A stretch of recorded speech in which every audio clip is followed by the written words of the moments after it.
नमस्कार दोस्तों, कैसे हो आप लोग। आई होप बहुत अच्छे होंगे और बहुत मज़े में होंगे और ईमानदारी से जो है वो अपनी पढ़ाई जो है वो कर रहे होंगे। तो दोस्तों, जैसा कि आपको पता ही है कि रोज़ सुबह 7 बजे हम टीएनसी बुलेट सीरीज के माध्यम से एक इम्पोर्टेंट क्लास जो है वो आपके सामने लेके आते हैं। उस क्लास से रिलेटेड जो भी डाउट्स होते हैं वो सारी चीज़ें क्लियर करते हैं एंड उस पर्टिकुलर टॉपिक को जो है हम बहुत अच्छे तरीके से और बहुत डेप्थ नॉलेज के तहत उसको हम जो है वो कंप्लीट करते हैं। एक नंबर क्लास से या 1 जनवरी 2025 से हमने इन क्लासेज की शुरुआत की थी और आज हमारे पास में जो है वो 363 नंबर पे जो है वो हम पहुंच चुके हैं। यानी कि अब हमारे पास में इस साल के आज के दिन के बाद जो है वो सिर्फ 2 दिन और रहेंगे और ये पूरा साल जो है वो हमारे पास में कंप्लीट हो जाएगा। इन क्लासेस की सहायता से मैं एक मैसेज आपको ये भी देना चाहता हूँ कि दोस्तों, फ्री ऑफ कॉस्ट क्लासेस थी तो इसमें हमने कभी भी ये नहीं देखा है कि चलो फ्री है एक आधा दिन स्किप कर देते हैं।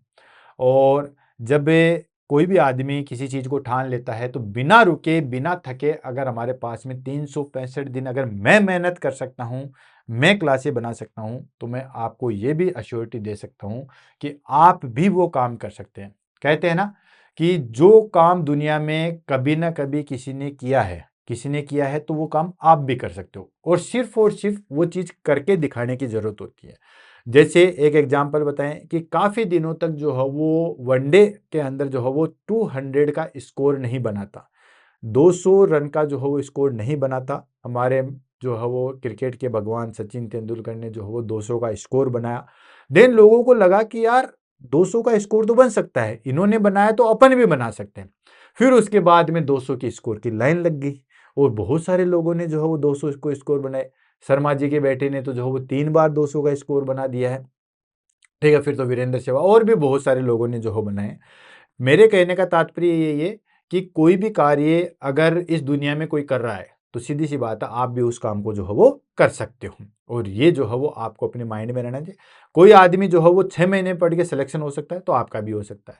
कोई आदमी लगातार 1 साल तक क्लासेस दे सकता है तो आप भी दे सकते हो, आप भी ले सकते हो। तो इसी कड़ी में आज हमारे पास में 363 नंबर की क्लास आएगी, that is called terminology use in CVS. Cardiovascular system में कौन कौन सी टर्मिनोलॉजी यूज होते हैं उसको हम कहते हैं।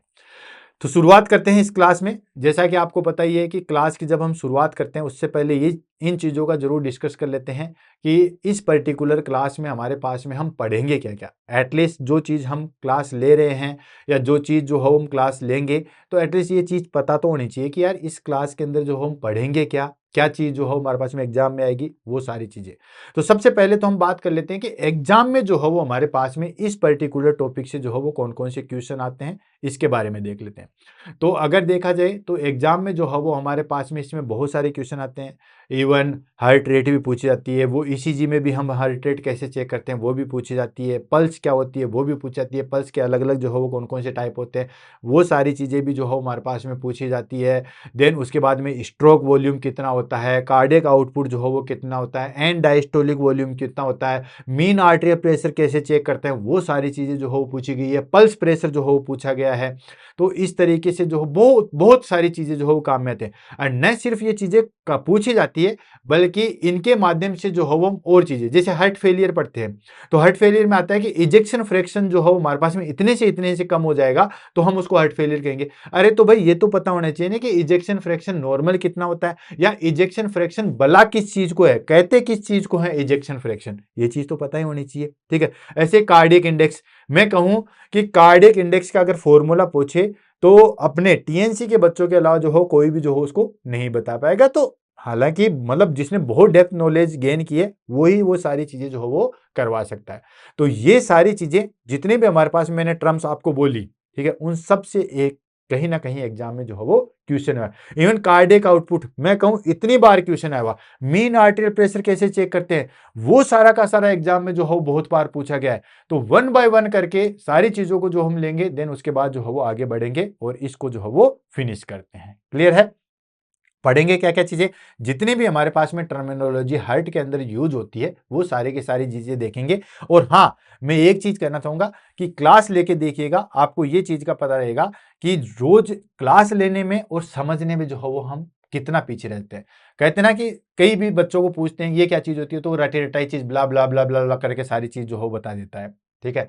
लेकिन समझने में और कोई भी चीज को रटने में कितना डिफरेंशिएट होता है, वो सारी चीजों को हम जो हो यहाँ पे देखेंगे। तो सबसे पहले हम बात कर लेते हैं दोस्तों हार्ट रेट। हार्ट रेट जो हो वो क्या होती है, जैसे ये आ गया हमारे पास में हार्ट रेट एंड सेकंड आ गया हमारे पास में पल्स रेट। बहुत सारे लोगों को लगता है कि यार दोनों चीजें तो सेम ही है, ठीक है। और मैं कहूं कि ऑलमोस्ट लगभग कई बार सेम हो सकती है या नॉर्मल कंडीशन में सेम हो सकती है, लेकिन एबनॉर्मल कंडीशन में ये कभी भी जो है वो सेम नहीं होती है, ठीक है। अब देखो हार्ट रेट क्या होती है। हार्ट रेट होती है कि जैसे हमारे पास में जो है वो ऐसे नोट, ठीक है, पहले डेफिनेशन लेते हैं। हार्ट रेट हो गया हमारे पास में number of heart beat per minute. Heart beat मतलब हार्ट जो है वो पंप करता है, कितनी बार जो है वो पंप करता है, उसको हम क्या कहते हैं दोस्तों, हार्ट रेट कहते हैं। तो ये तो सीधी सी बात है। और हार्ट जितनी बार पंप करेगा ऑलमोस्ट उतनी बार भी जो है वो पल्स बनेगी। जितनी बार लेफ्ट वेंट्रिकल कॉन्ट्रेक्शन करेगा उतनी बार ही जो है वो हमारे पास में पल्स बनती है नॉर्मली। लेकिन जब एबनॉर्मल कंडीशन आ जाती है तो हार्ट पंप तो करता है लेकिन पल्स जो है वो नहीं बन पाती है। इसलिए पल्स रेट और हार्ट रेट में लिटिल बिट जो है वो डिफरेंशिएट होता है, इसको समझिए। एक्चुअली क्या होता है कि जो हमारे पास में हार्ट बीट कब बनती है, ठीक है, हार्ट बीट या हार्ट बीट जो है वो कहते किसको है। तो सबसे पहले हमारे पास में ये चीज होती है हमारे पास में कि जो इलेक्ट्रिकल इंपल्स जो है वो हार्ट में जनरेट कौन करता है, वो करता है हमारे पास में ऐसे नोड। ऐसे नोड क्या है, ऐसे नोड जस्ट एक ऐसी डिवाइस है या यूं मान लो कि एक ऐसी चीज है जिसके अंदर वो इलेक्ट्रिकल करंट जो है वो जनरेट करता है। अगर आपने मेरी कार्डियोवेस्कुलर या हार्ट का जो है वो चैप्टर कभी पढ़ा होगा, ठीक है, तो उसमें मैं बताता हूं कि जो हमारे पास में हार्ट में जो है वो कौन सी मसल्स होती है दोस्तों, कार्डियक मसल्स होती है। अब ये कार्डियक मसल जो है हमारे पास में दो तरीके की होती है, एक होती है मस्कुलर टाइप की और एक होती है हमारे पास में पेस मेकर टाइप की, ठीक है। एक मस्कुलर और एक होती है हमारे पास में पेस मेकर। 99% जो हमारे पास में मसल्स होती है वो होती है हमारे पास में मस्कुलर टाइप की, और जो 1% होती है वो हमारे पास में पेस मेकर। मस्कुलर वाली तो क्या करती है दोस्तों, कॉन्ट्रैक्शन एंड रिलैक्सेशन करवाती है। क्या करती है, कॉन्ट्रैक्शन एंड रिलैक्सेशन करती है। और पेस मेकर क्या करती है दोस्तों, इलेक्ट्रिकल करंट जो है वो जनरेट करती है। क्या करती है दोस्तों, इलेक्ट्रिकल करंट जो है वो हमारे पास में जनरेट करती है। तो जैसे हमारे पास में ये ऐसे नोड हो गया, ये भी हमारे पास में पेसमेकर सेल है, ठीक। देन एवी नोड हो गया, ये भी हमारे पास में पेसमेकर सेल है। देन उसके बाद में जो हमारे पास में बंडल ऑफ हिस है, ये भी पेसमेकर सेल्स है। और जो पुरकंजे फाइबर्स हैं, ठीक है, ये हमारे पास में जो है वो पुरकंजे फाइबर्स हैं, ये भी हमारे पास में पेसमेकर सेल्स। तो ये जितने भी हमारे पास में ऐसे नोड है, एवी नोड है, पुरकंजे फाइबर्स है, देन बंडल ऑफ हिस है, ये सारे के सारे हमारे पास में क्या है दोस्तों, पेसमेकर सेल्स। ये पेसमेकर क्या होता है कि एक पर्टिकुलर टाइम के बाद में इलेक्ट्रिकल करंट जो है वो जनरेट करता है। और ये इलेक्ट्रिकल करंट जनरेट करने के बाद में भी जो है वो क्या बनती है, हार्ट बीट बनती है। अब कैसे, ये जैसे हमारे पास में ऐसे नोड है, ऐसे नोड को हम क्या कहते हैं दोस्तों, प्राइमरी पेसमेकर के नाम से कहते हैं। नाम भी आपको पता होगा, इसको हम प्राइमरी पेसमेकर के नाम से भी जो है वो जाना जाता है। ये अप्रोक्सीमेटली कितना होता है दोस्तों, 60 to 100 beats, 60 to 100 beats per minute जो है वो इलेक्ट्रिकल करंट जो है वो जनरेट करता है, राइट, इतना जनरेट करता है। अब ये ऐसे नोड करता है तो ये हमारे पास में बचमैन फाइबर्स की तरह जो है वो पूरे एट्रियम में तो चला जाता है। मतलब ऐसे नेट जैसे कॉन्ट्रेक्शन करेगा तो दोनों एट्रियम तो कॉन्ट्रेक्शन हो जाएंगे, कोई इश्यू नहीं है। दिक्कत कहां पे आएगी, एक तो यहाँ पे एट्रियोवेंट्रिकुलर हमारे पास में वाल्व है, प्लस दूसरी चीज इस सेप्टम में हमारे पास में करंट जो है वो आगे जनरेट नहीं होता। तो वो करंट जनरेट करने के लिए एक ही विंडो प्रेजेंट होती है जिसको बोलते हैं एट्रियोवेंट्रिकुलर नोड, एवी नोड जिसको हम कहते हैं। एवी नोड भी पेसमेकर सेल है, इसीलिए इसको सेकेंडरी पेसमेकर के नाम से जानते हैं। जानते नहीं जानते। और ये जो है हमारे पास में लगभग 40 to 60 बीट्स पर मिनट जो है वो इलेक्ट्रिकल इंपल्स जनरेट करता है। ये 60 to 100 करता है, ये हमारे पास में 40 to 60 करता है। किसी पर्सन का अगर ऐसे नोड काम नहीं कर रहा लेकिन एवी नोड नॉर्मली काम कर रहा है तो वो पर्सन जिंदा रह सकता है। हाँ, वो कोई भी एक्सट्रेनियस एक्टिविटी या हैवी एक्टिविटी जो है वो नहीं करता, बाकी सारा काम जो है वो कर सकता है। तो ये हमारे पास में एट्रियोवेंट्रिकुलर या ऐसे नोड जो है वो हमारे पास में होते हैं और ये इलेक्ट्रिकल करंट जनरेट करते हैं। एवी नोड से जो है वो आगे जाते हैं, फिर वो bundle of His and Purkinje fibres में जाते हैं, फिर दोनों वेंट्रिकल जो है वो कॉन्ट्रैक्शन करते हैं। अब जितनी बार हमारे पास में ऐसे नोड इंपल्स जनरेट करेगा उतनी बार जो है वो हमारे पास में क्या बनेगी दोस्तों, हार्ट बीट बनेगी। अब हार्ट बीट बनेगी तो लेफ्ट वेंट्रिकल जो है वो हमारे पास में क्या करेगा दोस्तों, कॉन्ट्रेक्शन करेगा, और लेफ्ट वेंट्रिकल जो कॉन्ट्रेक्शन करेगा, जितनी बार हार्ट बीट बनेगी उसी को हम क्या कहते हैं दोस्तों, हार्ट रेट। हार्ट और रेट, हार्ट कितने बार जो है वो पंप कर रहा है, that is called heart rate. Clear हो गया। अब आ जाता हमारे पास में पल्स रेट। अब देखो नॉर्मली क्या होता है, दोनों एट्रियल ने कॉन्ट्रेक्शन किया, दोनों एट्रियम में कॉन्ट्रेक्शन करने के बाद जो हो ब्लड कहाँ गया, राइट एट्रियम से चला गया हमारे पास में, that is called left right ventricle में, और लेफ्ट एट्रियम में से चला गया हमारे पास में लेफ्ट वेंट्रिकल में। जैसे ये हमारे पास में जो है वो हार्ट है, ठीक है, और ये हमारे पास में हार्ट के इसके जो है वो 4 चेंबर हो गए, कौन कौन सा, right atrium, right ventricle, left atrium and left ventricle. दोनों एट्रियम में कॉन्ट्रेक्शन किया तो ब्लड सीधा चला गया हमारे पास में दोनों वेंट्रिकल के अंदर, पता है। देन उसके बाद में दोनों वेंट्रिकल ने कॉन्ट्रेक्शन किया तो ब्लड कहां जाएगा, राइट वेंट्रिकल से सीधा चला जाएगा पल्मोनरी आर्टरी के द्वारा हमारे पास में चला जाएगा, कहां पे दोस्तों, लंग्स के अंदर, ठीक है। और लेफ्ट वेंट्रिकल ने जो है हमारे पास में कॉन्ट्रेक्शन किया तो अरोटा के माध्यम से, ठीक है, अरोटा के माध्यम से ये चला जाएगा पूरी बॉडी के अंदर। अब नॉर्मली कंडीशन में क्या होता है कि जब लेफ्ट वेंट्रिकल कॉन्ट्रेक्शन करता है, लेफ्ट वेंट्रिकल कॉन्ट्रेक्शन करता है तो ब्लड आगे की तरफ जाता है, और आगे की तरफ जाता है तो वो अरोटा में जाता है। अरोटा में जैसे जाएगा तो जैसे ब्लड अरोटा में जाता है तो वो जो आर्टरी, या सीधा अरोटा न बोलूंगा मैं, सीधा आर्टरी बोलूंगा, कि जैसे ब्लड हमारे पास में जो है वो कहां जाता है दोस्तों, आर्टरी में जाता है। आर्टरी में जैसे जाता है तो आर्टरी का जो है वो एक्सपेंशन होता है, क्या होता है, आर्टरी का जो है वो एक्सपेंशन होता है, एंड एक्सपेंशन होने के बाद में वापस से पेरिफेरल रेजिस्टेंस से आर्टरी अपनी जगह में आ जाती है। मतलब आर्टरी का एक्सपेंशन एंड रिकोलाई, फैलना एंड सिकुड़ना, वो क्या होती है हमारे पास में, पल्स रेट होती है। नॉर्मल कंडीशन में जितनी भी बार भी हमारे पास में ऐसे नोड इंपल्स जनरेट करता है, जितना इंपल्स जनरेट करेगा उतनी हार्ट रेट बनेगी, हार्ट रेट जितनी बनेगी उतना पल्स रेट बनेगा नॉर्मल कंडीशन में। लेकिन जैसे ही एबनॉर्मल आती है तो कई बार हमारे पास में इंपल्स तो खूब जनरेट करते हैं, इंपल्स जनरेट करते हैं, उतनी जो है वो हार्ट रेट नहीं बन पाती है, और हार्ट रेट उतनी बन पाती है, ठीक है, लेकिन पल्स रेट उतनी नहीं बन पाती, उससे कम बन पाती है। मान लो इंपल्स जनरेट हुआ, नॉर्मली कंडीशन में हमारे पास में जो है परफॉर्मा क्या आ जाएगा कि जितनी बार भी हमारे पास में इंपल्स निकलती है वो ऐसे नोड से निकलती है, ठीक है, ये ऐसे नोड से इंपल्स निकली, जितनी इंपल्स निकली उतनी ही जो है वो हमारे पास में क्या रहेगी दोस्तों, हार्ट रेट रहेगी, ठीक है, और उतनी ही हमारे पास में जो है वो पल्स रेट रहेगी, राइट। नॉर्मल कंडीशन में ये तो है नॉर्मल कंडीशन। लेकिन जैसे होता है एबनॉर्मल है, इंपल्स ज्यादा होगा, जैसे मान लीजिए इंपल्स जो है हमारे पास में ज्यादा हो गया, जैसे 100 बार इंपल्स किया लेकिन हार्ट रेट बनी सिर्फ 90 और पल्स हमारे पास में सिर्फ 60 बनी, तो इस तरीके से अगर चीज होगी, ये होगी हमारे पास में एबनॉर्मल, ठीक है। ये कंडीशन क्या होगी दोस्तों, एबनॉर्मल वाली कंडीशन होगी। तो पल्स रेट और हार्ट रेट में जो है वो ये डिफरेंस है। लेफ्ट वेंट्रिकल जब कॉन्ट्रेक्शन करता है तो ब्लड जो है वो आर्टा में, आर्टरी में जाता है, आर्टरी का एक्सपेंशन एंड रिकोलाई होता है, जो एक्सपेंशन एंड रिकोलाई होता है उसी को हम कहते हैं पल्स। नॉर्मली कंडीशन में ये जो है हमारे पास में उतनी ही होती है जितना कि हमारे पास में हार्ट रेट होता है, लेकिन एबनॉर्मल कंडीशन में ये दोनों चीजें जो है वो अलग अलग होती है, मतलब हार्ट रेट और पल्स रेट जो है वो अलग अलग हो सकती है। बाकी लेफ्ट वेंट्रिकल कॉन्ट्रेक्शन करता है तो वो तो हम जो है वो एपिकल पल्स के द्वारा जो है वो, या हार्ट रेट को जो है वो चेक कर लेते हैं स्टेथोस्कोप के द्वारा, ठीक है।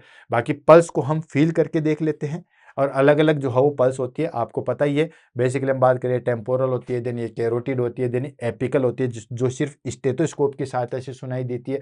देन उसके बाद में हमारे पास में जो है वो ब्रेकियल होती है, देन हमारे पास में जो है वो रेडियल होती है, ठीक है, देन फीमोरल होती है, पॉपलेटल होता है, डोर्सल पेडीज होती है। इस तरीके से जो है हमारे पास में पल्स होती है। क्लियर। अब आ जाता है नेक्स्ट वन, ठीक है। नेक्स्ट आ गया हमारे पास में सिस्टोलिक ब्लड प्रेशर, ठीक है। नेक्स्ट टर्मिनोलॉजी में आ गया systolic blood pressure. Systolic blood pressure क्या होता है, जिस फोर्स से हमारे पास में वेंट्रिकल कॉन्ट्रेक्शन करता है, ठीक है। अच्छा एक चीज और देख लो, मैं बार बार चीजें याद रखूंगा, कॉन्ट्रेक्शन, सिस्टोल, डिपोलराइजेशन, ये तीनों एक ही चीज है। समझ में आ गया। मैं फिर से रिपीट कर रहा हूं, बार बार इन चीजों को जो हो मैं नहीं बोलूंगा, इसलिए ध्यान रखना, अपने माइंड में अच्छे तरीके से जो हो बैठा लेना। सिस्टोल है, ठीक है ना, या फिर डिपोलराइजेशन है, डिपोलराइजेशन है, ठीक है ना, या फिर कॉन्ट्रैक्शन है, कॉन्ट्रैक्शन है, ये तीनों चीजें एक ही है। सेकेंड वन हो गया हमारे पास में डायस्टोल है, ठीक है, या रिपोलराइजेशन है, ठीक है, या रिलैक्सेशन है, ये सारी चीजें, सिस्टोल, डिपोलराइजेशन, कॉन्ट्रैक्शन, ये तीनों ही चीजें, सिस्टोल बोल दो, डिपोलराइजेशन बोल दो एंड कॉन्ट्रैक्शन बोल दो, या फिर डायस्टोल बोल दो, रिपोलराइजेशन बोल दो या रिलैक्सेशन बोल दो, ये सारी की सारी चीजें जो है वो हमारे पास में एक ही है। तो ये एक है, ये एक है। तो कई बार मैं सिस्टोल बोल दूं, कई बार मैं डिपोलराइजेशन बोल दूं या कई बार कॉन्ट्रैक्शन बोल दूं, तो इसमें आपको कंफ्यूज नहीं होना है, ठीक है।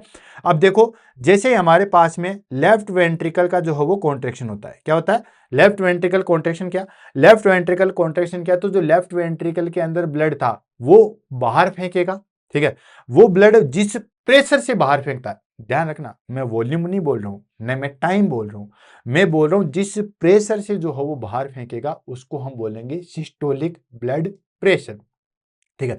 वो प्रेशर जो है वो जिस प्रेशर से फेंकेगा, वो प्रेशर जो है हमारे पास में उस पर्टिकुलर आर्टरी के ऊपर जो है वो लगेगा, जिसको हम क्या कहेंगे? Systolic blood pressure. देखिए डेफिनेशन की बात करें, the pressure in the artery during the ventricle contraction systole, that is called systolic blood pressure. Systole जब होता है, अब ये सिस्टोल क्या है? ये रहा सिस्टोल। सिस्टोल मतलब कॉन्ट्रैक्शन। जैसे लेफ्ट वेंट्रिकल जो है हमारे पास में कॉन्ट्रैक्शन है, ये हमारे पास में 4 chamber, that is called right atrium, right ventricle, ठीक है, left atrium and left ventricle, ये सारी चीजें। तो जैसे हमारे पास में जो है वो लेफ्ट वेंट्रिकल ने कॉन्ट्रैक्शन किया, चलो इस भाई साहब ने कॉन्ट्रैक्शन किया, देन उसके बाद में ब्लड जो है वो कहां फेंका? आर्टरी के अंदर, अरोटा के अंदर फेंका, आर्टरी के अंदर गया। तो जहां पे वो प्रेशर अराइज होता है या आर्टरी के अंदर जो प्रेशर होता है, ठीक है, during ventricle contraction, during systole, उसको हम क्या कहेंगे? Systolic blood pressure. और ये नॉर्मली जो हमारे पास में कितना होता है? 120 mmHg होता है। नॉर्मली जो है हमारे पास में कितना होता है? ये नॉर्मली का साइन है, 120 नहीं कह सकते, जैसे अगर मैं इसको कहूं कि 110 से 130 के बीच में होता है, तो ये भी एक तरीके से नॉर्मल है। तो अप्रोक्सीमेटली नॉर्मल जो है हमारे पास में कितना होता है? नॉर्मल होता है हमारे पास में 120 mmHg जो है वो प्रेशर होता है, systolic blood pressure. Second one आ जाता है हमारे पास में, that is called diastolic blood pressure, ठीक है।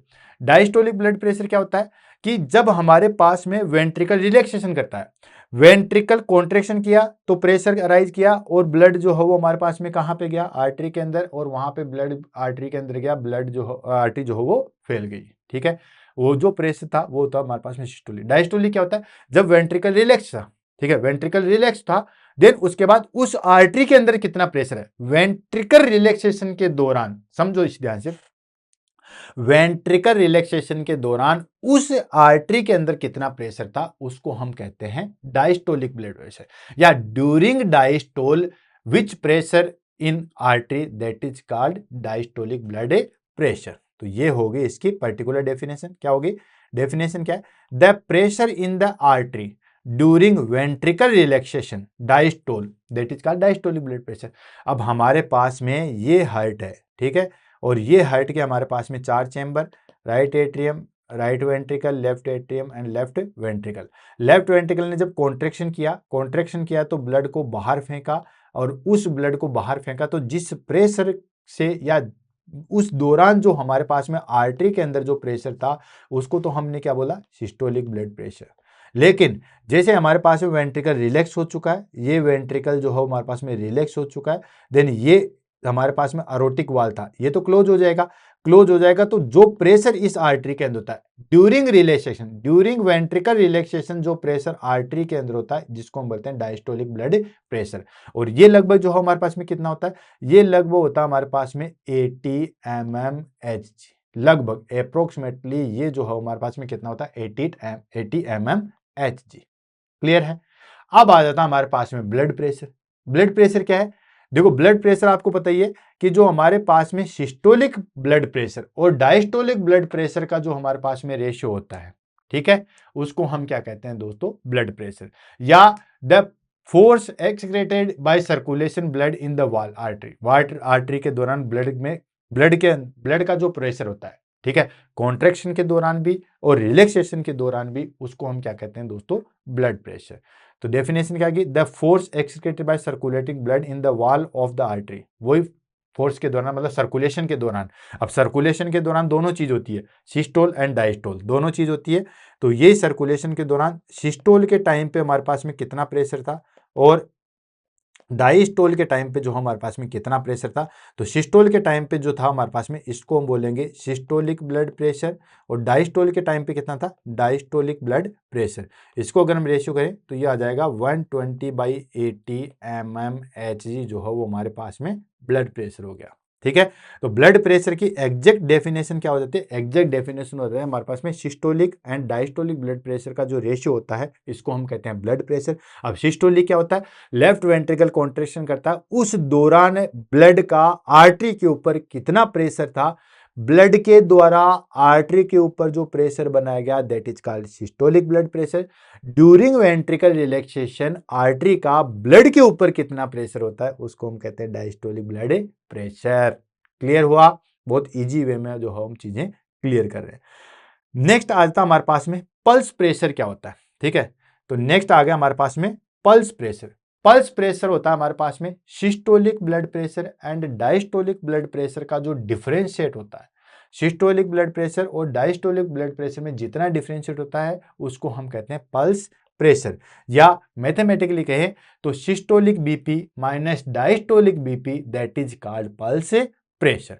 तो देखो difference between systolic BP and diastolic BP, जैसे फॉर एग्जांपल ये हमारे पास में ब्लड प्रेशर है, कितना है 120/80 mmHg। अब आपसे ये पूछे कि इसका पल्स प्रेशर कितना होगा, कोई भी पर्सन है, मान लीजिए ये कोई पर्सन है हमारे पास में ए, ठीक है, अब इससे पूछे कि इसका पल्स प्रेशर बताओ, पर्सन ए का पल्स प्रेशर बताओ, तो पल्स प्रेशर क्या है, difference between systolic BP and diastolic BP. Systolic BP and diastolic BP के बीच में कितना डिफरेंशिएट है, वो आ गया, या सीधा सिंपल आ जाएगा हमारे पास में pulse pressure equal to systolic blood pressure minus diastolic blood pressure, या सिंपली कर लो pulse pressure equal to systolic blood pressure minus diastolic blood pressure. तो पल्स प्रेशर कैसे चेक करेंगे, सिस्टोलिक कितना है हमारे पास में 120, तो 120 माइनस डायस्टोलिक कितना है, वो है हमारे पास में 80, तो पल्स प्रेशर कितना आ जाएगा, पल्स प्रेशर आ जाएगा 40 mmHg। ठीक है, ये हमारे पास में आ जाएगा।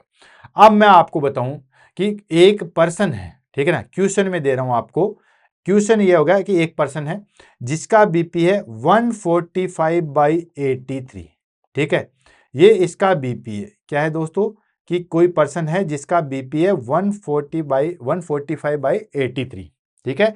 अब इसका पल्स प्रेशर मुझे कमेंट में करके बताइए, सारे क्वेश्चन पूछूंगा मैं, मीन आर्टेरियल प्रेशर भी पूछूंगा, देन उसके बाद कार्डियक इंडेक्स भी पूछूंगा, सारी चीजें।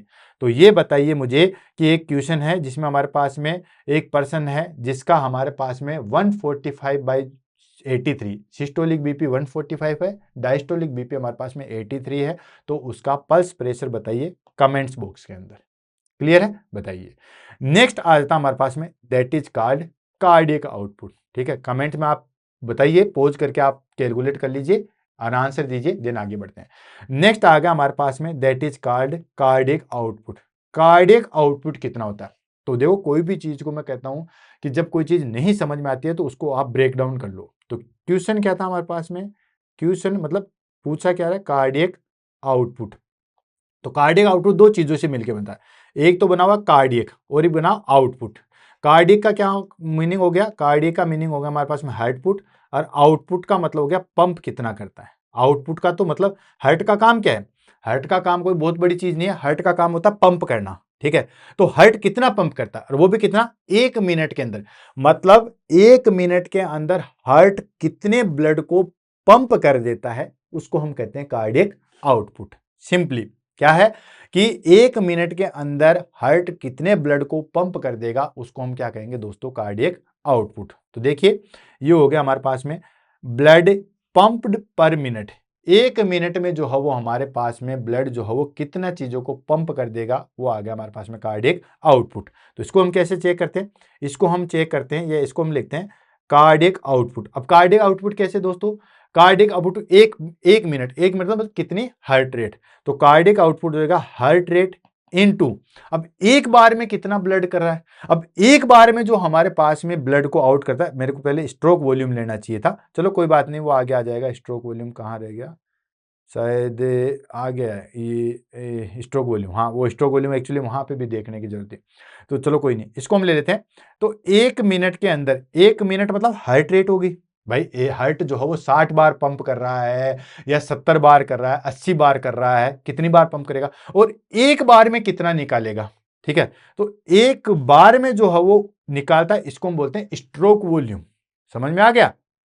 स्ट्रोक वॉल्यूम क्या होती है, स्ट्रोक वॉल्यूम होती है कि लेफ्ट वेंट्रिकल ने पंप किया, वेंट्रिकल ने जैसे पंप किया तो कितना ब्लड बाहर निकालेगा। एक पंप की बात कर रहा हूं, एक बार कॉन्ट्रेक्शन किया कितना ब्लड बाहर निकला, उसको हम बोलते हैं स्ट्रोक वॉल्यूम। और ये स्ट्रोक वॉल्यूम लगभग लगभग जो है वो कितनी होती है दोस्तों, 70 ml होती है। रट रखा होगा, अच्छी बात है, रटना भी चाहिए, कोई दिक्कत नहीं है। लेकिन ये स्ट्रोक वॉल्यूम निकलती कैसे है, किस की वॉल्यूम से निकालोगे। स्ट्रोक वॉल्यूम का भी फॉर्मूला पूछा हुआ है एग्जाम में, स्ट्रोक वॉल्यूम का भी फॉर्मूला पूछा गया। अब स्ट्रोक वॉल्यूम का फॉर्मूला आप कैसे निकालोगे बताओ, तो वो अभी आएगा, डरने की जरूरत नहीं है। अगर हमने कोई चीज बुलेट सीरीज के अंदर जो हो वो चीज ली है तो आगे उस चीज को हम करेंगे। तो स्ट्रोक वॉल्यूम की अगर हम बात करते हैं तो स्ट्रोक वॉल्यूम लगभग लगभग जो हम कह रहे हैं कि 70 ml होता है। अब ये 70 ml को हम कैसे क्लियर करेंगे वो चीजें बात की है। हार्ट रेट आपको पता ही है, नॉर्मली हमारे पास में अगर हम हार्ट रेट की बात करते हैं, ठीक है, तो वो कितनी होती है हमारे पास में, ये जो हमारे पास में 60 to 100 बीट्स पर मिनट होता है। ठीक है, लेकिन अप्रोक्सीमेटली देखा है तो ये 72 beats per minute heart rate जो होती है।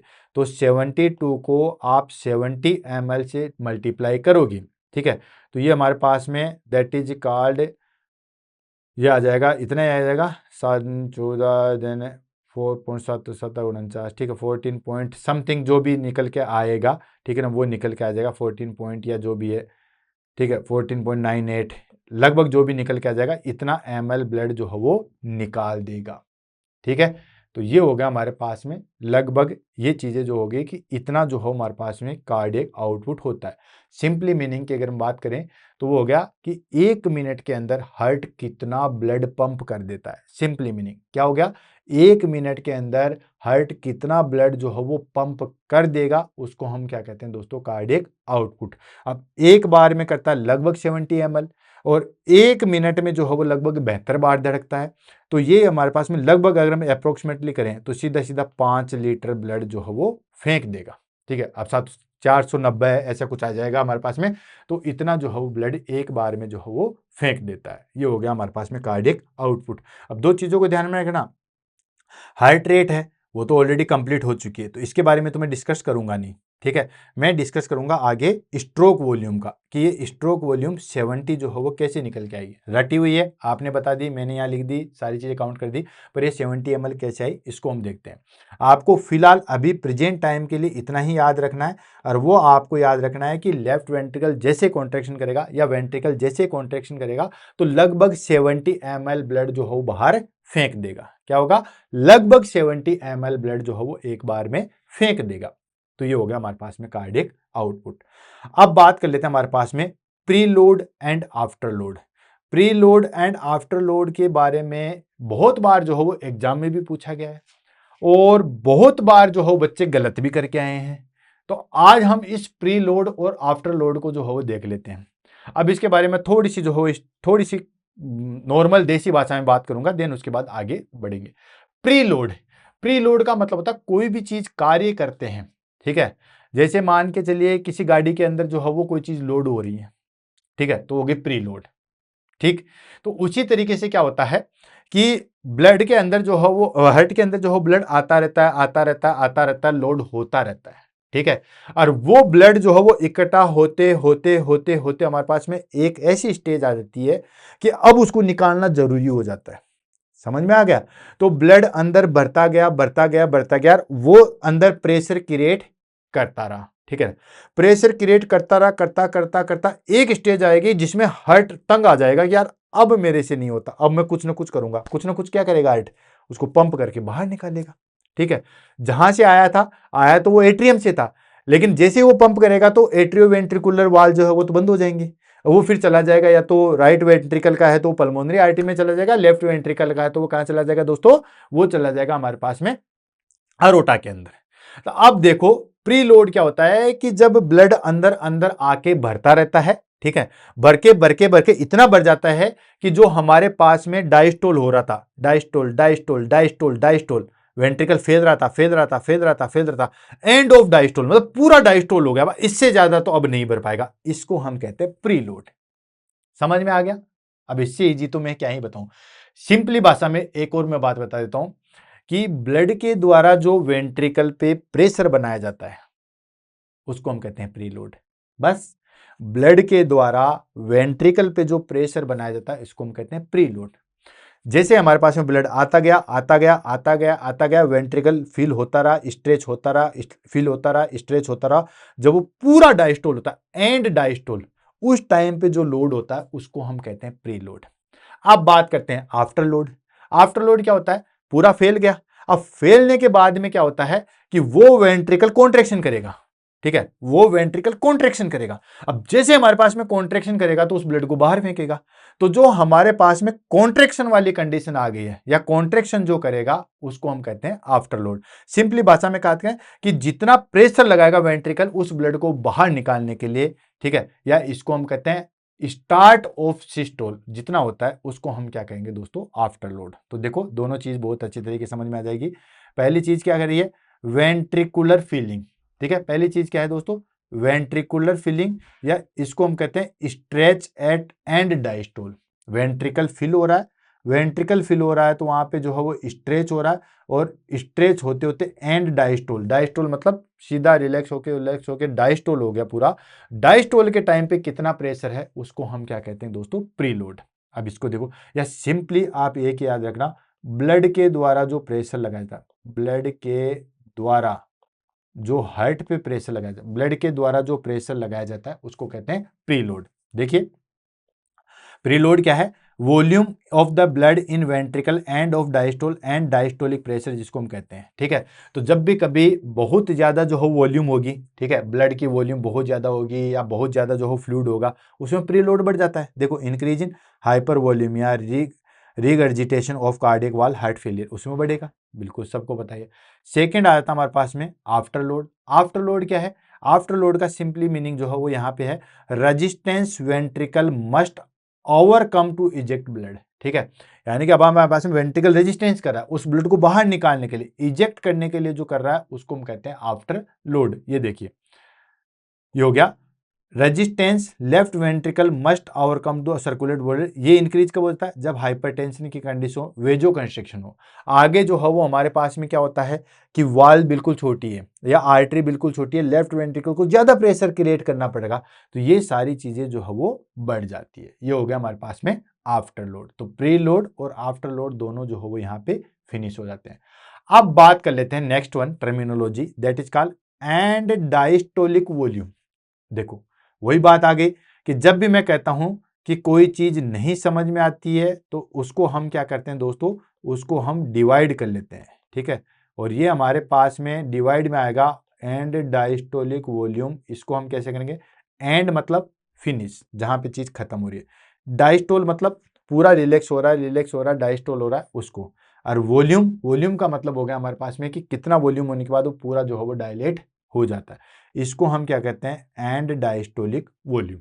इसको समझिए, ये हमारे पास में हार्ट है, ठीक है, और ये हार्ट में हमारे पास में जो है वो चेंबर है, right atrium, right ventricle, left atrium and left ventricle. अब देखो ज्यादातर हमारे पास में जिक्र हो रहा है लेफ्ट वेंट्रिकल का ही। अब यहाँ पे ब्लड आ रहा आ रहा आ रहा, ठीक है, देन आते आते आते ये डायस्टोल हो रहा है, डायस्टोल हो रहा है, रिलैक्स हो रहा है, डायस्टोल हो रहा है, डायस्टोल हो रहा है, एंड ऑफ द डायस्टोल इसके अंदर कितनी वॉल्यूम है? समझ में आ गया भाई? हम हमारे यहाँ पे ब्लड आ रहा है आ रहा है आ रहा है आ रहा है, आना भी चाहिए।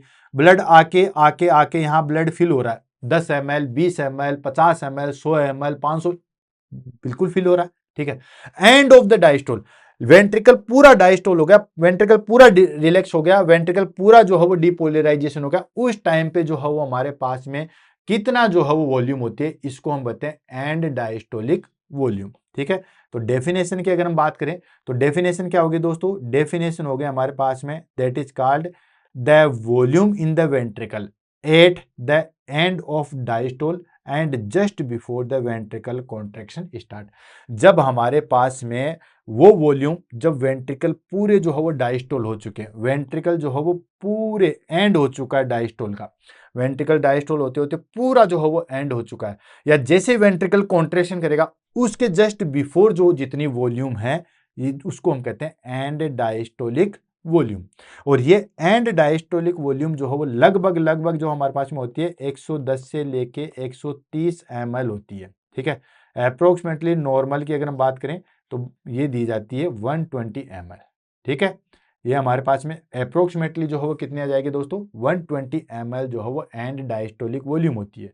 तो अच्छे तरीके से ध्यान रखना, एंड डायस्टोलिक वॉल्यूम, ठीक है, अप्रोक्सीमेटली लगभग जो है वो कितनी होती है, 120 ml जो है वो होती है। क्लियर, याद रह जाएगा। मतलब डायस्टोल होते होते होते पूरा इंटीग्रल पूरा डायस्टोल हो गया, उस टाइम पे कितनी वॉल्यूम है वो हो गया एंड डायस्टोलिक वॉल्यूम। नेक्स्ट आ जाता है हमारे पास में, that is called and systolic volume. ठीक है, एंड सिस्टोलिक वॉल्यूम का मतलब हो गया वही वाली चीज, सिस्टोल। ठीक है, सिस्टोल करते करते सिस्टोल स्टार्ट हो गया, अब स्टार्ट पे नहीं है, वही चीज मैं जो बार बार कह रहा हूं, एंड सिस्टोलिक। ठीक है, एंड पे जरूर जाइएगा, नहीं दिक्कत हो जाएगी। ठीक है, एंड सिस्टोलिक। अब देखो सिस्टोल जब शुरू हो रहा था तो 120 ml ही था, यही तो था ना, start of systole, start of contraction. तो यहाँ पे एंड पे नहीं है, यहाँ पे ये वेंट्रिकल था। ठीक है, अब वेंट्रिकल पे ब्लड आ रहा आ रहा, इसमें भर रहा, ये वेंट्रिकल फैल रहा। जब पूरा फेल हो गया, एंड ऑफ डायस्टोल, इसमें 120 ml ब्लड आ गया। ठीक है, अब ये कॉन्ट्रैक्शन शुरू करेगा, तो स्टार्टिंग कॉन्ट्रैक्शन में तो 120 ml तो है ना, फिर ये निकालेगा, फिर उसमें 110 बचेगा, फिर 100 बचेगा, फिर और कुछ बचेगा। ठीक है, अब देखो हमारे पास में एंड ऑफ सिस्टोल हो जाएगा, पूरा ये कॉन्ट्रैक्शन हो जाएगा। पूरा जब कॉन्ट्रैक्शन हो जाएगा तब इसके अंदर कितनी वॉल्यूम बची, उसको हम कहते हैं एंड सिस्टोल वॉल्यूम। अब यहां पे बच्चों को ये कंफ्यूजन होगा कि क्या बचा होगा, 0 बचा होगा। 120 ml आया था, इसने पिचका दिया और 120 ml बाहर फेंक दिया। जी नहीं दोस्तों, ये हमारे पास में वेंट्रिकल कोई पन्नी नहीं है या कोई ऐसा गुब्बारा नहीं है कि पूरा चिपक जाता है। जी नहीं दोस्तों, ये एक जो है वो हमारे पास में मस्कुलर पंप होता है। जैसे मैं कहूँ आपको एक बोतल दे दूं पानी की, ठीक है, उसका ढक्कन में खोल दूं, फिर मैं कहूँ कि इसको जो हो पिचकाओ, तो आप उस बोतल को पूरा जोर लगा के पिचका दोगे। ठीक है, जब आप छोड़ोगे तो उसके अंदर पानी रहेगा या नहीं रहेगा, बिल्कुल रहेगा। सेम स्थिति यहाँ पे भी है। क्या है, जैसे हमारे पास में सिस्टोल करेगा तो सिस्टोल से सारा ब्लड जो है वो बाहर चला जाएगा, लेकिन पूरा सिस्टोल हो गया, पूरा सिस्टोल होने के बाद ब्लड जितना जाना था वो चला गया, कुछ ब्लड यहाँ पे बच गया, जिसको हम बोलते हैं एंड सिस्टोल वॉल्यूम। रह जाएगा याद। तो ये आ गया हमारे पास में एंड सिस्टोल वॉल्यूम। एंड मतलब खत्म, सिस्टोल मतलब हमारे पास में कॉन्ट्रैक्शन, पूरा कॉन्ट्रैक्शन खत्म होने के बाद जो है वो कितना वॉल्यूम बचा, इसको हम बोलते हैं एंड सिस्टोल वॉल्यूम। तो देखो डेफिनेशन क्या हो जाएगी, the volume inside the ventricle at end of systole. End of systole, systole जब एंड हो जाएगा तब हमारे पास में कितना जो है वो यहाँ पे हमारे पास में चीजें बची, इसको हम बोलते हैं and of systole. And just after ventricle ejection is completed. ठीक है, मतलब जस्ट वही हमारे पास में जितना हमारे पास में ब्लड निकलता था, जितना निकलने के बाद जो चीज बची उसको बोलते हैं and diastolic volume. And diastolic volume की अगर हम बात करें तो वो जो है वो हमारे पास में लगभग कितनी होती है दोस्तों, तो वो होती है हमारे पास में 45 से लेके 55 ml जो है वो होती है अप्रोप्रिएट। अगर हम बात करूं अप्रोक्सीमेटली, तो and diastolic volume, and diastolic volume लगभग जो है वो हमारे पास में कितनी होती है दोस्तों, 50 ml होती है। कितनी होती है, एंड डायस्टोलिक वॉल्यूम हमारे पास में 50 ml होती है। तो एंड सिस्टोलिक वॉल्यूम कितना था, सॉरी एंड डायस्टोलिक वॉल्यूम कितना था हमारे पास में, एंड डायस्टोलिक वॉल्यूम था हमारे पास में 120 ml, और एंड सिस्टोलिक वॉल्यूम, यहाँ पे मैं सिस्टोल लिख रहा हूँ सॉरी, एंड सिस्टोलिक वॉल्यूम जो हमारे पास में कितना था 50 ml। समझ में आ गया, मतलब वेंट्रिकल जो है वो हमारे पास में ब्लड इसके अंदर आया, देन इसके बाद ये धीरे धीरे जो हो फैला, पूरा फैल गया, तो इसके अंदर जो हमारे पास में पूरा फैला इसको बोलते हैं एंड डायस्टोल वॉल्यूम। एंड हो गया ना, कितना डायस्टोल हो गया, कितना वॉल्यूम है उसको बोलेंगे एंड डायस्टोल वॉल्यूम। फिर उसके बाद में जैसे इसने कॉन्ट्रैक्शन किया, ब्लड बाहर निकला बाहर निकला बाहर निकला, पूरा सिस्टोल कर दिया। उसके बाद इसके अंदर कितना ब्लड बचा, वो बच गया एंड सिस्टोलिक वॉल्यूम, मतलब 120 ml आया। देन उसके बाद इसने जो हो पिचकाया, लगभग जितना ब्लड निकालना था निकाल दिया, जो बच गया वो बच गया हमारे पास में एंड सिस्टोलिक वॉल्यूम। तो निकाला कितना, 120 आया था, 50 इसके पास में, तो लगभग 70 ml ब्लड जो है वो निकाल दिया। तो उसी को हम कहते हैं स्ट्रोक वॉल्यूम। तो स्ट्रोक वॉल्यूम जो है उसका फॉर्मूला क्या हो जाएगा, and diastolic volume minus and systolic volume, that is called stroke volume. Clear हो जाएगा। तो देखिए स्ट्रोक वॉल्यूम क्या हो जाएगा, ये लो, स्ट्रोक वॉल्यूम क्या हो गया, definition amount of blood ejected by one ventricle in a single heart beat. एक बार जो है वो कॉन्ट्रैक्शन पे या एक हार्ट बीट पे कितना ब्लड जो है वो बाहर निकला, ठीक है। तो ये हो गया amount of blood ejected by one ventricle in a single heart beat, that is called stroke volume. ये चीज ध्यान रखना, ठीक है। तो स्ट्रोक वॉल्यूम वही हमने रटे थे। तो एक्चुअली स्ट्रोक वॉल्यूम के जो है वो हमारे पास में जो स्ट्रोक वॉल्यूम है उसका फॉर्मूला क्या हो जाएगा, स्ट्रोक वॉल्यूम का हमारे पास में फॉर्मूला हो जाएगा and diastolic volume minus and systolic volume, ठीक है। तो ये हो जाएगा। तो एंड डायस्टोलिक वॉल्यूम कितना था हमारे पास में, ये लगभग 120 ml था। एंड सिस्टोलिक वॉल्यूम कितना था हमारे पास में, ये लगभग हमारे पास में 50 ml था। यही तो है। एंड सिस्टोलिक वॉल्यूम वो हमारे पास में लगभग 50 ml है, एंड डायस्टोलिक वॉल्यूम वो हमारे पास में लगभग 120 ml है।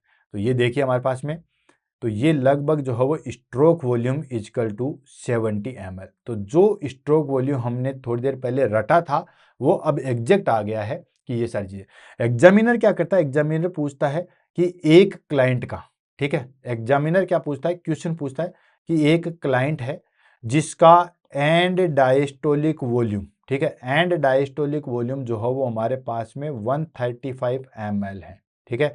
एंड सिस्टोलिक वॉल्यूम जो है वो हमारे पास में 60 है, 60 ml है। तो इसका स्ट्रोक वॉल्यूम बताइए, ठीक है। तो अब आप मुझे जो है वो कमेंट में इसका स्ट्रोक वॉल्यूम चेक करके फटाफट बताइए कि इसका स्ट्रोक वॉल्यूम जो है वो कितना है। क्लियर है, कमेंट कीजिए पॉज करके, देन उसके बाद आगे बढ़ते हैं। नेक्स्ट आ गया हमारे पास में, that is called peripheral resistance, ठीक है। आपने खूब सुना होगा कि पेरिफेरल रेजिस्टेंस इंक्रीज हो जाता है या पेरिफेरल रेजिस्टेंस जो है वो डिक्रीज होता है। अब ये पेरिफेरल रेजिस्टेंस जो है वो क्या होता है, पेरिफेरल रेजिस्टेंस होता है तो आपको बेसिकली पता ही है कि दोस्तों जो हमारे पास में ब्लड है वो कहाँ जाता है, ब्लड वेसल्स में, और ब्लड वेसल्स में भी किसमें, बेसिकली आर्टरी के अंदर रहता है, ठीक है। तो आर्टरी के द्वारा जो प्रेशर जनरेट किया जाता है ब्लड के ऊपर, रेजिस्टेंस फोर्स जिसको हम कह सकते हैं, ठीक है। लेफ्ट वेंट्रिकल कॉन्ट्रैक्शन क्या, अब आर्टरी फैली, ठीक है। अब आर्टरी अगर आसानी से फैल जाएगी तो सारा ब्लड आसानी से चला जाएगा, लेकिन अगर वो उस फैलने के लिए नकार रही है कि मैं नहीं फैलूंगी, ठीक है, वो उसको रेजिस्टेंस क्रिएट करिए, उसको हम बोलते हैं peripheral resistance. Peripheral resistance increase होगा तो बीपी इंक्रीज होगा, पेरिफेरल रेजिस्टेंस डिक्रीज होगा तो बीपी डिक्रीज होगा। आपने देखा होगा जैसे अभी सर्दियां आ गई है तो सर्दियों के अंदर पेरिफेरल रेजिस्टेंस जो है वो इंक्रीज होता है, ठीक है। गर्मियों के अंदर पेरिफेरल रेजिस्टेंस डिक्रीज होता है।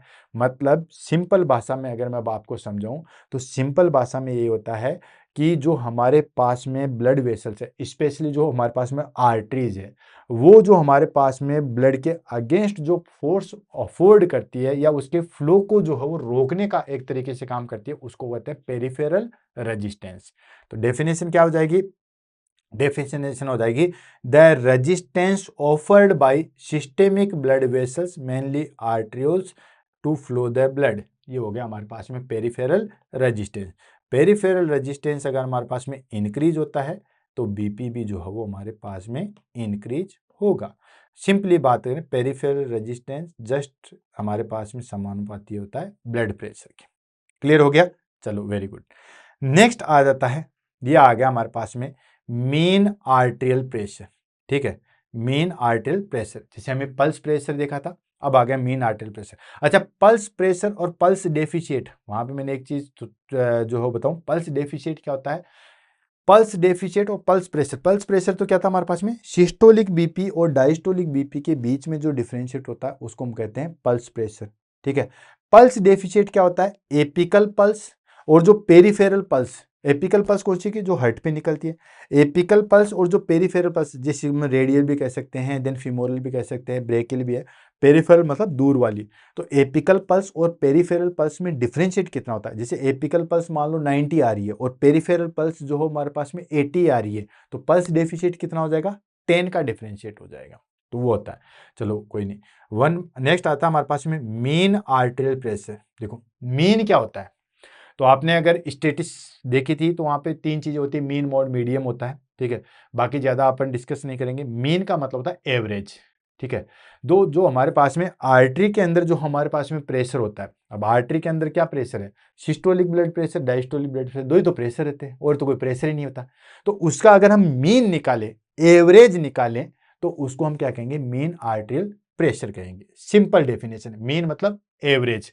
जैसे फॉर एग्जाम्पल मैं कहूं कि एक बैट्समैन है, ठीक है। एक जो है हमारे पास में सचिन तेंदुलकर मान लो, सचिन तेंदुलकर है। एक मैच में जो है उसने 100 रन बनाए, एक में जो है वो उसने 50 बनाए, और एक में जो है उसने 0 रन बनाए, ठीक है। तो इसका एवरेज क्या निकलेगा, तो एवरेज इसका निकल के आ जाएगा, इसको आपस में जोड़ लो तो ये 150 आ जाएगा। कितनी पारियों बनाए, 1 2 3 मैचों में बनाए, तो इसका एवरेज कितना आ जाएगा दोस्तों, 50 आ जाएगा। तो वही एवरेज होता है कि जब हमारे पास में कार्डियक साइकिल चलता है तो उसमें हमारे पास में सिस्टोलिक बीपी भी जो है वो अराइज होता है, डायस्टोलिक बीपी भी अराइज होता है। इसका हम मीन निकालते हैं, ठीक है। वो आ गया हमारे पास में मीन आर्टेरियल प्रेशर। तो एक चीज तो आपके माइंड में आ जानी चाहिए कि इसके अंदर हम सिस्टोलिक और डायस्टोलिक ब्लड प्रेशर जो है हमारे पास में बहुत काम में आने वाला है। तो डेफिनेशन क्या होगी, the average atrial pressure during one cardiac cycle it represent tissue perfusion pressure, ठीक है। ये हो गया हमारे पास में मीन आर्टेरियल प्रेशर। और ये मीन आर्टेरियल प्रेशर जो है हमारे पास में एग्जाम में काफी बार जो है वो पूछा जाता है, और कोई भी वैल्यू दी जाती है, देन पूछा जाता है कि इसका मीन आर्टेरियल प्रेशर जो है वो चेक कीजिए। तो हम ले लेते हैं, देन उसके बाद आगे बढ़ते हैं। सेकंड लास्ट है, उसके बाद हम कार्डियक इंडेक्स पढ़ेंगे और इस टॉपिक को जो है वो फिनिश कर देंगे। तो मीन आर्टेरियल प्रेशर का हमारे पास में आ जाएगा मीन आर्टेरियल प्रेशर। तो मीन आर्टेरियल प्रेशर का फॉर्मूला आ जाएगा सिस्टोलिक ब्लड प्रेशर, ठीक है, प्लस 2/3 डायस्टोलिक ब्लड प्रेशर, ठीक है। ये हो गया हमारे पास में, that is called mean arterial pressure. एक और फॉर्मूला है इसका, मीन आर्टेरियल प्रेशर, ठीक है। ये आ जाएगा हमारे पास में diastolic blood pressure plus 1/3 systolic blood pressure minus diastolic blood pressure. ये भी एक फॉर्मूला है, ठीक है। तीसरा एक और फॉर्मूला है, इसको मैं थोड़ा सा नीचा ले लेता हूं क्योंकि थोड़ा सा बिल्कुल होच पोच हो गया, थोड़ा सा स्पेस चाहिए हमें ताकि चीजें जो हो। चलो सेकंड, मीन आर्टेरियल प्रेशर क्या था formula, diastolic blood pressure plus 1/3 systolic blood pressure minus diastolic blood pressure, ठीक है। अब देखो तीसरा फॉर्मूला, और आपको ये लगता है कि सर कितने फॉर्मूले लगा रहे हैं, फॉर्मूले कोई दिक्कत नहीं, आप इसको देखो, ज्यादा कुछ नहीं।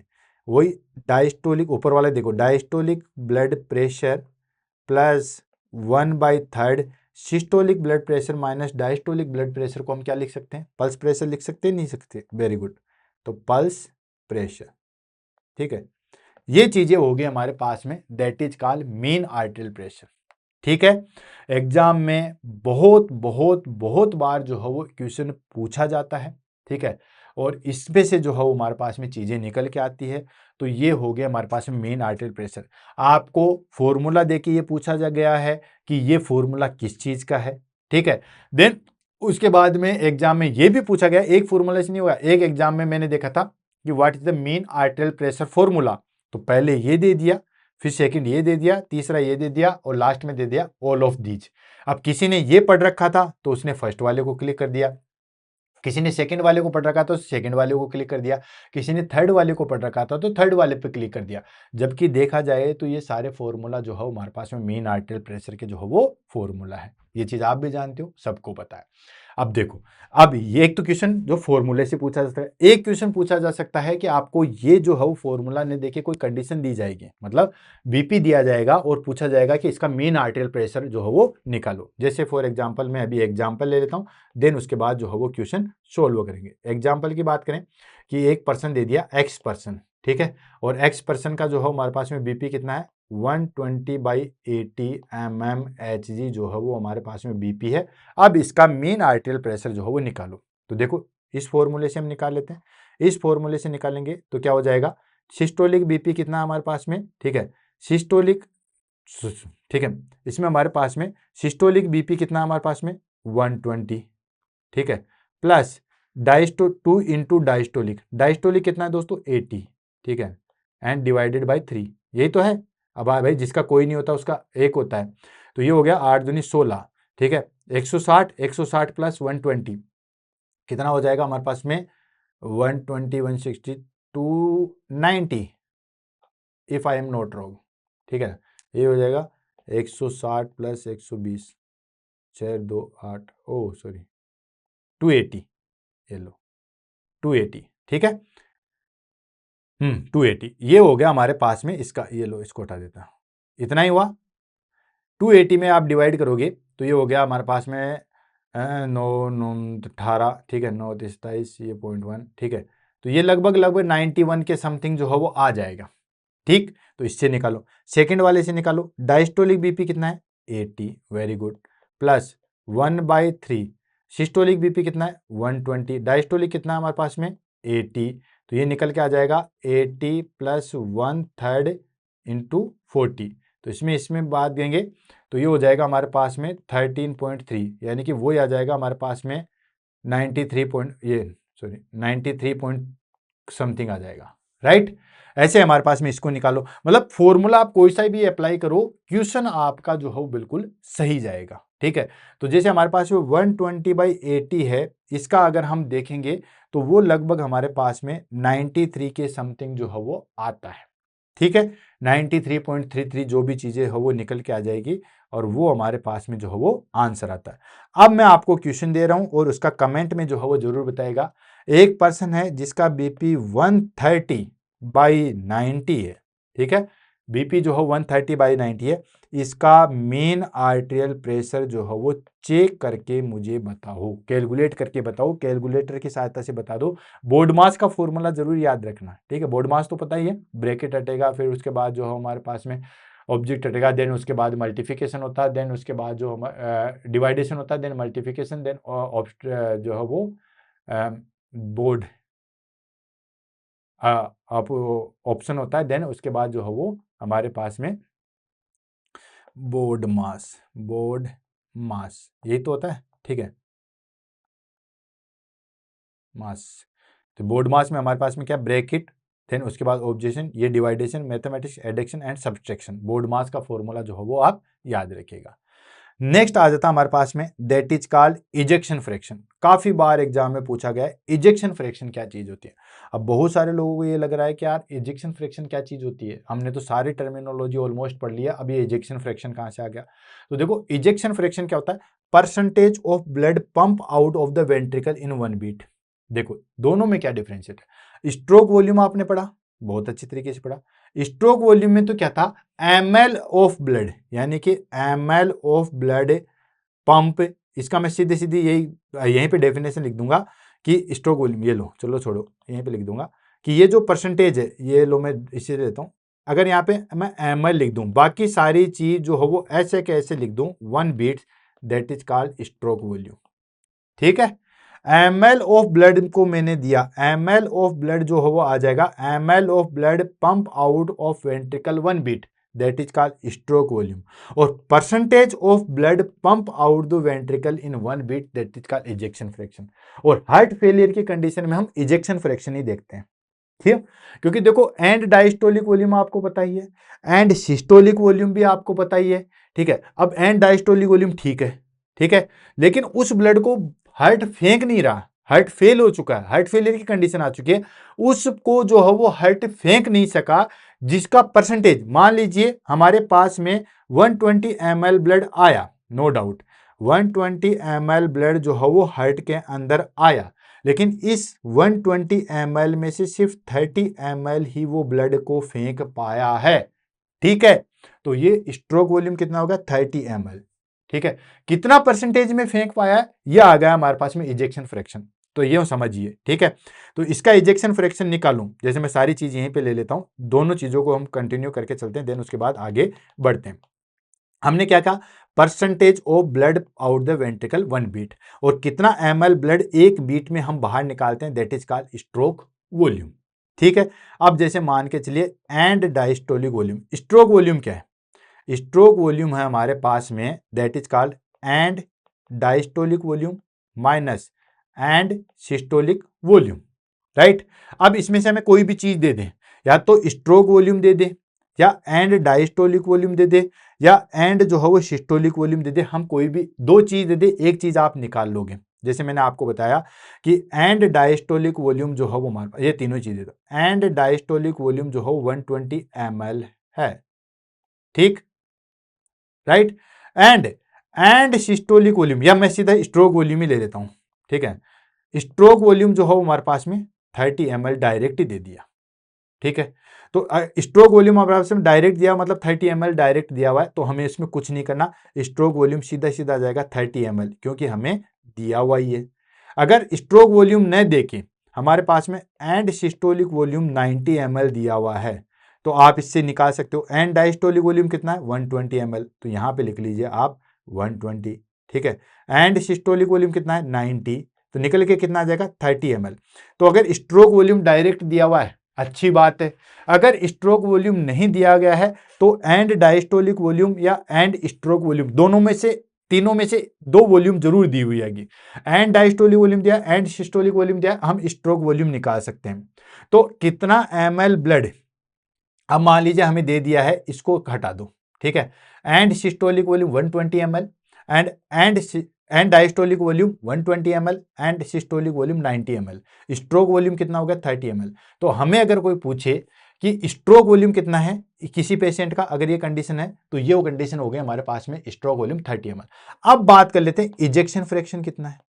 अब इजेक्शन फ्रैक्शन क्या कहता है, percentage of blood pump out the ventricle 1 beat, एक पंप में कितना परसेंटेज ब्लड, अब परसेंटेज किस में निकलता है, जितना पूरी वॉल्यूम थी उसी पे तो निकलता है, ठीक है। तो इस पेशेंट का जिसका स्ट्रोक वॉल्यूम 30 है, जिसका एंड डायस्टोलिक वॉल्यूम 120 था, और इसका स्ट्रोक वॉल्यूम 30 है, इजेक्शन फ्रैक्शन कितना आ जाएगा, इजेक्शन फ्रैक्शन आ जाएगा हमारे पास में, दैट इज कॉल्ड वो stroke volume divided by and diastolic volume. तो स्ट्रोक वॉल्यूम कितना है, 30, ये कितना है, 120, तो ये ऐसे आ गया, ठीक है ना। और सॉरी, मतलब ये जो है हमारे पास में 1/4, मतलब इसको आप परसेंटेज से काउंट करोगे तो ये हो जाएगा हमारे पास में 4, ठीक है। तो ये लगभग जो है वो हमारे पास में कितना आ जाएगा दोस्तों, 25%। उस क्लाइंट का स्ट्रोक वॉल्यूम जो है वो हमारे पास में कितना है दोस्तों, उसका स्ट्रोक वॉल्यूम जो है हमारे पास में 25% ही रह जाएगा, ठीक है।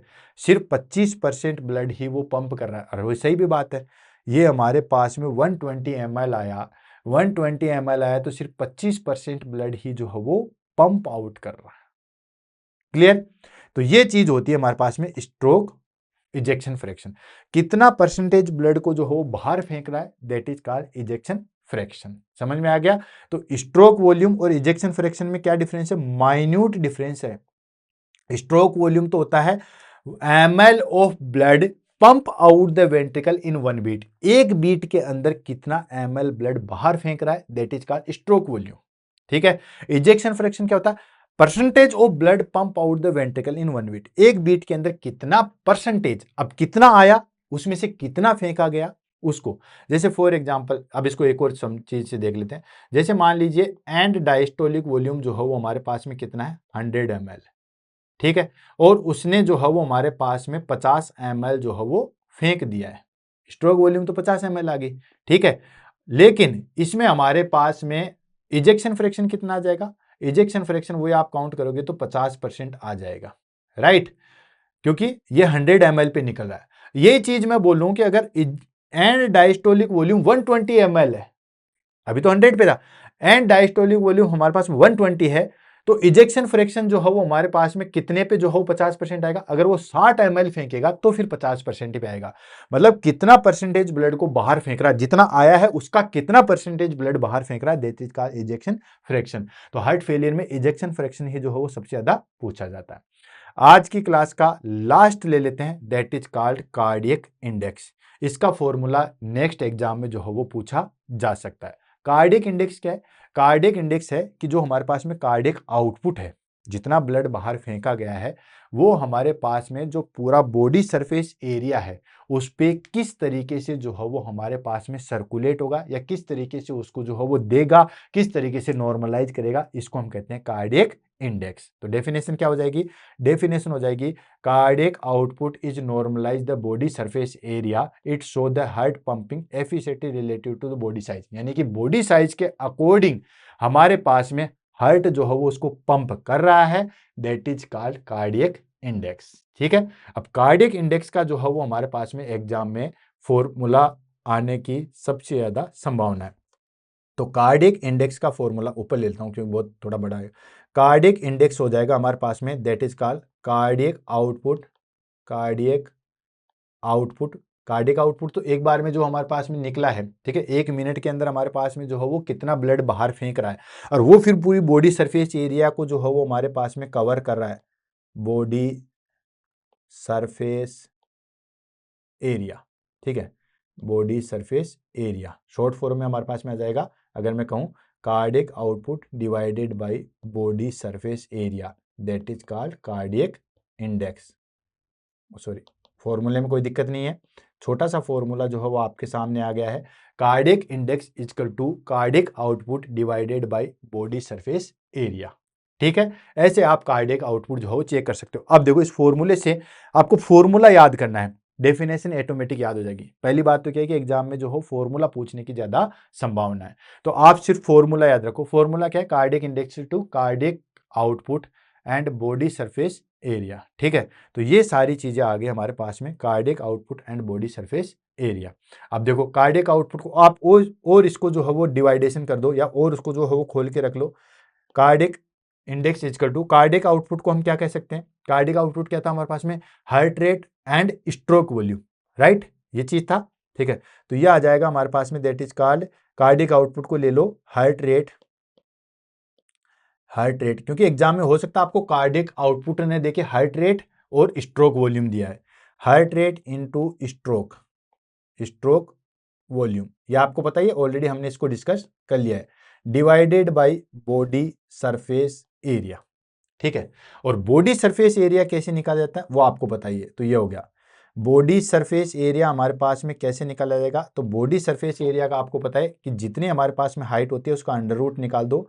ये हो गया हमारे पास में हाइट, हाइट आती है हमारे पास में सेंटीमीटर में, एंड वेट आता है किलोग्राम में। Height into weight, height into weight, weight आता है हमारे पास में किलोग्राम में, एंड डिवाइडेड कर दो 3600 से। ठीक है, ये बॉडी सरफेस एरिया को जो है वो निकालने का फॉर्मूला है। तो ये हमारे पास में कार्डियक इंडेक्स जो है वो इस तरीके से निकलेगी। तो आप ईमानदारी से जो है वो, अगर आपने वाकई में जो है वो तहे दिल से क्लास ली है, वाकई में आपने देखा है, तो आप अपना कार्डियक इंडेक्स निकाल के मुझे जो है वो बताइए। सारी चीज बता दी, आप हार्ट रेट भी अपनी चेक कर लो, स्ट्रोक वॉल्यूम आप अपने हिसाब से सेट कर लो 70 ml। आप सबके लिए स्ट्रोक वॉल्यूम 70 ml है, नॉर्मल हो आप लोग तो 70 ml है। हार्ट रेट जो है वो आप 70 कर लो, ठीक है, ताकि जोड़ने घटाने में जो है वो दिक्कत ना आ जाए। तो हार्ट रेट जो है वो हमारे पास में क्वेश्चन की अगर हम बात करें तो हार्ट रेट जो है वो आप अपनी मान लो 70। ठीक है, ये हो गया 70। देन उसके बाद में हमारे पास में स्ट्रोक वॉल्यूम वही हो गया हमारे पास में 70, और बाकी हाइट जो है वो उसको सेंटीमीटर में आप खुद जानो। वेट आपको पता ही होगा, आपका वेट, वो तो मुझे कैसे पता होगा। और इससे बॉडी सरफेस एरिया निकाल के आप अपना कार्डियक इंडेक्स जो है वो निकाल के देखो और मुझे जो है वो बताइए। ठीक है, तो दोस्तों इसी के साथ आज हमारे पास में क्लास जो है वो फिनिश होती है। आज की क्लास जो है वो आपको कैसे लगी, किस तरीके से लगी, उसके बारे में दोस्तों जरूर बताइएगा। इसी तरीके से इंटरेस्टिंग से क्लास जो है वो हम आगे भी जो है वो लेते आएंगे। जितने भी मैंने आपको टर्मिनोलॉजी बताई, ईमानदारी से बताइएगा कि कितना समझ में आया, कितना नॉलेज जो है वो आपने गेन किया, और कमेंट कीजिएगा कि आगे इन फ्यूचर में जो है वो किस प्रकार की बुलेट सीरीज जो है वो देखना चाहते हो 2026 में, तो उसी तरीके से हम लेके आएंगे कि थ्योरी बेसिस पे लेके आएँ या फिर जो है वो एमसीक्यू वाली लेके आएँ, उसके बारे में ज़रूर कहिएगा। क्योंकि दोस्तों एक्चुअली क्या होता है, ऑफलाइन में तो हमारे पास में स्टूडेंट सामने होते हैं, डायरेक्टली हम जो है वो पूछ लेते हैं। ऑनलाइन में हमारे पास में सिर्फ एक ही जरिया होता है, वो होता है आपके कमेंट। और ईमानदारी से भाई, मैंने मेहनत की है, अगर आप उसको वाकई में गुरु दक्षिणा या पारितोषिक मुझे देना चाहते हो, तो सिंपली जो है वो कमेंट करके जो भी आपके दिल में है, अच्छा है तो अच्छा बोलिए, बुरा है तो बुरा बोलिए, बट कमेंट जरूर कीजिए। मैं सबसे यही दरख्वास्त करूंगा, ताकि मुझे खुशी होगी और वही मेरे लिए जो है वो रियल गुरु दक्षिणा है। इसी के साथ आज की क्लास से जो है वो अलविदा लेते हैं। मिलते हैं कल सुबह 7 बजे नए वीडियो के साथ। तब तक के लिए दोस्तों all the best, have a nice day. कल हमारे पास में सेकेंड लास्ट डे होगा इस साल का, और फिर परसों जो है वो हमारे पास में डायरेक्ट जो है वो हम एंड सेशन पे लाइव आएंगे, जिसमें हम आपसे रूबरू होंगे। इसी के साथ all the best, have a nice day.